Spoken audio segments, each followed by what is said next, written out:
Vote लेते वक्त तो आप संविधान दिखा रहे थे खतरे में है, वोट लेते वक्त आप दलितों मुसलमानों एक हो जाओ कह रहे थे। आज जब दलित की हत्या हो गई, मुसलमान की हत्या हो गई, एक ही शहर में हो गई, एक ही जगह हो गई, तो राहुल गांधी जी कुछ बोलने को तैयार नहीं है, अखिलेश यादव जी कुछ करने को तैयार नहीं है। तो ये सवाल तो बना ही हुआ आज भी कि भाई आखिर ऐसा क्यों।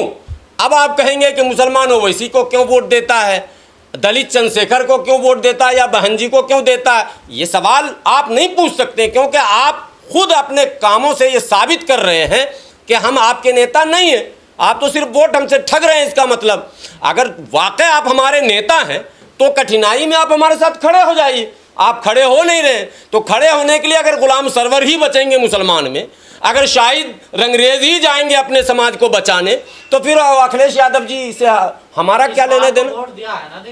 96% मुसलमानों ने इंडिया गठबंधन को वोट दिया, नो डाउट, हमें पता है। मैं तो झेल रहा था, मैं तो जेडीयू का प्रचार कर रहा था, किन विपरीत परिस्थितियों में मैं प्रचार कर रहा होगा आप भी समझ सकते हैं। ऑल इंडिया यूनाइटेड मुस्लिम मोर्चा के बिहार के जितने पदाधिकारी थे वो नीतीश कुमार के साथ थे। हम लोगों ने झेला, हमें पता है मुसलमानों का मिजाज। तो मुसलमानों की बड़ी आबादी ने इंडिया गठबंधन को वोट दिया, लेकिन अब बताएं, 4 दिन की चांदनी और फिर अंधेरी रात है, हो गया फिर इंडिया गठबंधन अपनी अपनी जगह पे।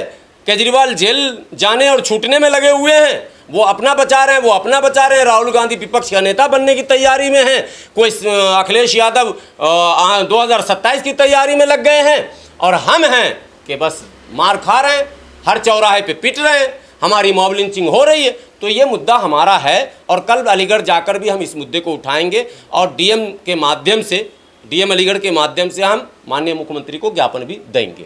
इलीगल कंस्ट्रक्शन कहीं भी है, मुस्लिम बिल्डरों से मैंने अभी लगातार अपील कर रखी है, अगर आप मुस्लिम हैं तो पहली बात आपको गैर कानूनी जगह पर मकान ही नहीं बनाना चाहिए। इस्लाम तो इस बात की अनुमति नहीं देता ना कि कहीं भी किसी ज़मीन पे झुग्गी खड़ा कर लें आप।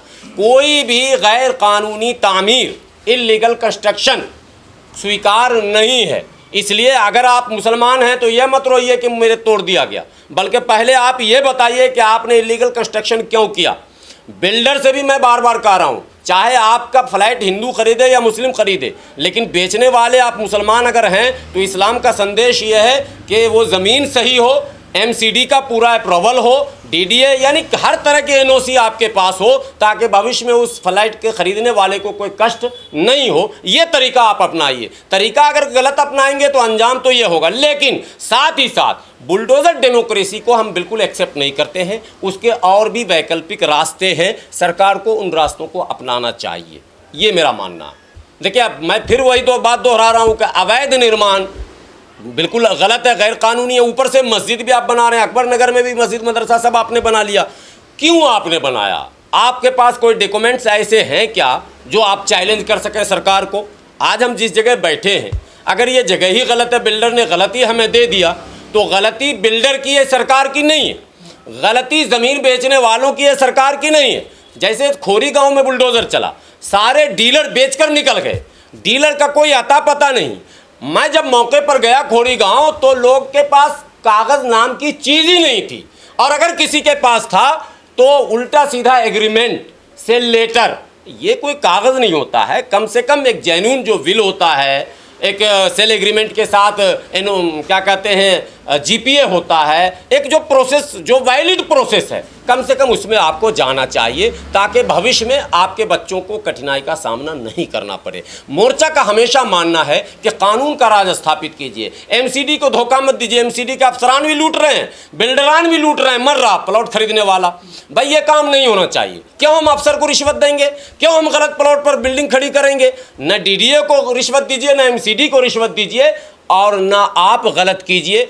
अगर आप सही करेंगे, खरीदार ऑटोमेटिक सुख चैन से वहाँ रहेगा। दिल्ली का कोई भी इलाका हो या भारत का कोई भी इलाका हो, ज़मीन खरीदने से पहले, फ्लैट लेने से पहले तमाम लोगों से मेरी विनती है, कागज़ की छानबीन ज़रूर करें, एनओसी ज़रूर देखें, नक्शा पास है या नहीं है ये ज़रूर देखें। हाँ, दिल्ली में कुछ कॉलोनियाँ ऐसी बस गई हैं जो सरकार खुद विचार कर रही है कि उसको कैसे ऑथराइज किया जाए, वो हमारा मुद्दा नहीं है। हालांकि बसा वो भी गैर कानूनी ढंग से, लेकिन धीरे धीरे सरकार ने उसे मैंने लीगल कहना भी शुरू कर दिया है और बहुत सारी सुविधाएं देनी भी शुरू कर दी है, और वो कॉलोनियाँ शायद कुछ दिनों में लीगल हो भी जाएंगी। तो वो सरकार की अपनी पॉलिसी है, उसमें कोई इंटरफेयर हम जैसे लोग नहीं, कोई नहीं कर सकता। सरकार पॉलिसी बनाने के लिए स्वतंत्र होती है, तो वो पॉलिसी बनाए। हाँ, हम विनती कर सकते हैं, हम कुछ मशवरे दे सकते हैं सरकार को कि ऐसी पॉलिसी आप बनाइए जो जनहित में है, लेकिन हम बात नहीं कर सकते हैं। पॉलिसी बनाने के लिए तो हम चुनकर भेजते ही हैं भाई। हम अपने विधायक को, सांसद को वोट इसीलिए तो देते हैं कि वो जाएंगे पॉलिसी बनाएंगे। अब वो पॉलिसी वहाँ बनाते हैं। तो इल्लीगल कंस्ट्रक्शन और इल्लीगल ज़मीनों की ख़रीदारी बंद होनी चाहिए, और सरकार से विनती है कि आप बजाय बुलडोज़र के इसके और कोई रास्ते वैकल्पिक निकालें।